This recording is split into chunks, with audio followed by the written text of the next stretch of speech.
Esther 1 through 5. Well, we're in the book of Ezra, actually, when the story of Esther takes place. We're between chapters 6 and 7 of Ezra. The year is 480. We meet, well, let's begin with the king of the story. Chapter 1, verse 1 talks about King Ahasuerus. Now, he's the son of Darius, king of Persia. So the setting of the entire story is in the country of Persia, with all the exiles of Israel, many of them still there. And let's begin, in fact, the story and just see what happens. The king Ahasuerus gives this lavish banquet, and at the end of it, it seems to be, he asks for his queen, his wife, Vashti, to present herself. In self-respect, she says no, and then one of the counselors of the king, in typically drunken male fashion, says, well, if you let this go by, all the women of the men, all the women of the kingdom will despise their husbands. And so the king makes this rash law or decree that Vashti is to be deposed, and so now we're going to have to replace her, and that starts the story then of this long, very long, a year-long beauty pageant in which women are brought in from all parts of the kingdom into Shushan, the palace. And at the end of a year, they are presented to the king, and the king chooses a new queen, since Vashti is now deposed. Well, that new queen, her name is Esther. She is a Jewess. It is important, and it's interesting again how the story of which Elohim comes back into play even in a book like this, which, by the way, is written in Hebrew, so the author probably wants the book to be read by Jews, but throughout the book, and this is the second Old Testament book that does this, the name Yahweh never occurs.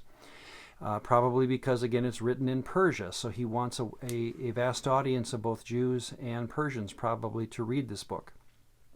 Esther is a Jewess. Her cousin comes with her, importantly, to the palace. His name is Mordecai. Now, again, it is said very clearly, in fact, this is in 2:10, Esther had not revealed her people or family, for Mordecai had charged her not to reveal it. And every day Mordecai paced in front of the court of the women's quarters to learn of Esther's welfare and what was happening to her. So Esther's God that she worships is never revealed. That would be the meaning of her people, as it were. Mordecai, though, is a very proud Jew. So it is known throughout the kingdom, or throughout the capital, that Mordecai is a Jew, and he has, of course, his cousin within the palace, but nobody knows her people. Nobody knows which God she worships. And that's key to how the story moves forward.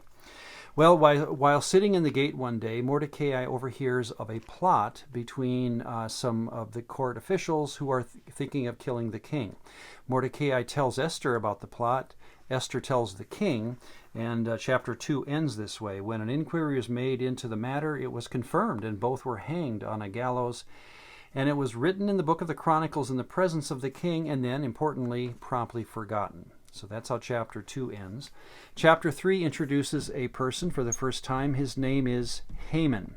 Now, Haman is called an Agagite. Agag was, importantly, the people group that, or the tribe that was to be destroyed by Saul back in 1 Samuel 15, if you remember. So Haman comes from a Jewish background, but he is a proud Persian, it seems, who is openly worshiping the gods of the Persians in our story. We meet him simply to find out that he has been promoted by the king to a place of prominence. He walks by Mordecai one day, and Mordecai refuses to bow to him. Now, that might be because he's a Jew, but it doesn't say, really. But that's important to the story, that Mordecai refuses to bow, and that makes Haman incensed. And so he goes to the king, and with a kind of a cloak and dagger approach, he says, well, there's this people group out there. He knows they're Jews, but he doesn't say Jews. There's this people group out there that don't respect you, O king, and I think it would be best to get rid of them. Well, that would be common polytheistic thinking, again, to get rid of people groups within your kingdom that aren't aligning with your worship patterns and such. And so the king makes a rash decree that this people group is to be annihilated. Well, of course, that's the Jews.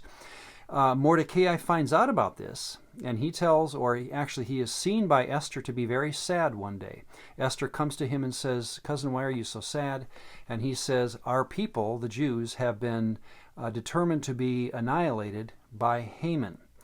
Well, this is where we have that famous verse. This is 4:16. She says to Mordecai, "Go gather all the Jews who are present in Shushan and fast for me." This is close as we come to realizing, without saying the word Yahweh, that she's a Yahwist. So who is she fasting to? Of course, it would be Yahweh. "Neither eat nor drink for 3 days, night or day. My maids and I will fast likewise, and I shall go to the king, which is against the law, and if I perish, I perish." So you are not to enter the king's courtroom uninvited, but she does. Well, the king puts out his scepter. She speaks and says, "O king, there's a wish I have," and the king, of course, is intent to hear what it is. And all she says is, "Would you come to a banquet, you and Haman, tomorrow?" Well, yes, so Haman and the king both go to a banquet that Esther puts on. Interestingly, then she says, at that banquet, when the king says, "What's this all about? What do you want?" she says, "Will you come to another banquet tomorrow?" Now that sounds rather inconsequential. In fact, we don't know what she's thinking about these two banquets.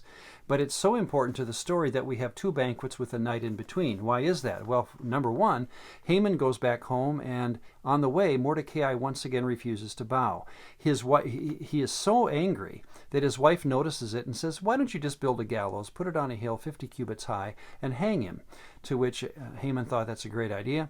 So he goes off to make this gallows. But more importantly, and this is the first verse of 6:1, which we'll continue our reading next time, that night between these two banquets, the king could not sleep. And thus begins the story of the salvation, the eventual salvation of the Jews. Well, all to say that this book is meant to be read in such a way that makes the reader say, and I think we can do this together, even as I went through it hurriedly, all the pieces that had to fit together to make this story work. I mean, think of some of them, and I just wrote a few out. Vashti refusing to come to the king, unwise counsel to depose her, the choosing of Esther. Esther has a cousin who is proudly Jewish.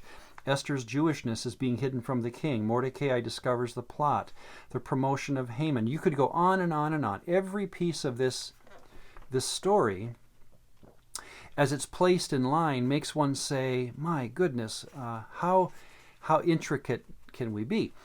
Well, here's the question we ask. Is this, and I think we're led to ask this, how involved is God in the story which otherwise never includes his name? Well, let's summarize this tomorrow. At least I'll give my opinion next time.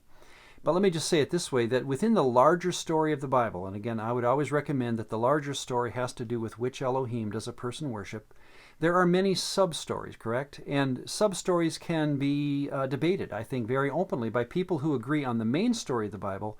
It's interesting that many of the sub-stories can be debated because we just are all working with the same material, but it's difficult at times.